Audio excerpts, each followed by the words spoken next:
ஹாய்ங்க, this is அபித்தி. நான் ஏன் இவ்வளோ நாளா இந்த ட்ராமாவ பார்க்காம மிஸ் பண்ணிட்டேன்னு தெரியல. அப்படி என்ன ட்ராமான்னு தானே கேட்குறீங்க. இந்த ட்ராமா நேம் சம்மர் ஸ்ட்ரைக். இந்த ட்ராமாவோட ஸ்டோரி என்னன்னா, ஃபர்ஸ்ட் எபிசோட்லேயே அவனோட லவ்வர் அவள பிரேக்கப் பண்ணுறான். அண்ட் தென் அவங்க அம்மா உடம்பு சரியாம இறந்துடுறாங்க.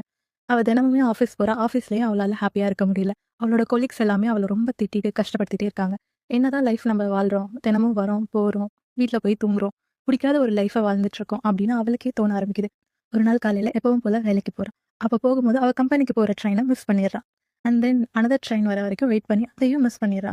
அதுக்கப்புறம் ஒரு சியோல் போகிற ட்ரெயினில் ஏறா. அப்போ பார்த்தீங்கன்னா ஒரே செரி பிளாசமாக இருக்குது. அதை பார்த்து அவள் ரொம்பவே ஹாப்பியாக இருக்கா. நம்மளோட லைஃப்பை இண்டிபெண்ட்டாக தனியாக வாழணும்னு அப்போ அவள் டிசைட் பண்ணுறா. அப்போ போரிங்கான லைஃப்லேருந்து வெளியில் வந்து இண்டிபெண்ட்டாக வாழணும்னு ஆசைப்படுறா.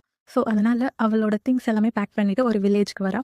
அங்கே அவளுக்கு ஒரு வீடை தேடி கண்டுபிடிக்கிறா. அங்கேயே ஸ்டே பண்ணுறா. அண்ட் அனதர் தென் அங்கே ஒரு லைப்ரரி அவள் பார்க்குறா. தினமுமே அந்த லைப்ரரிக்கு போய் படிச்சுட்டு வரா.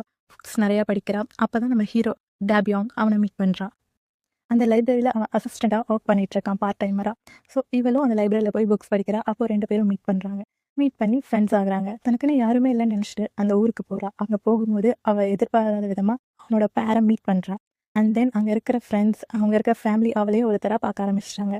ஸோ அதனால் அந்த ஊரை விட்டு அவளுக்கு வெளியே வரவும் மனசு இல்லாமல் அங்கேவே ஸ்டே பண்ணி கிடைக்கிற வேலையை செஞ்சுட்டு ஹாப்பியாக சந்தோஷமாக இருக்கா.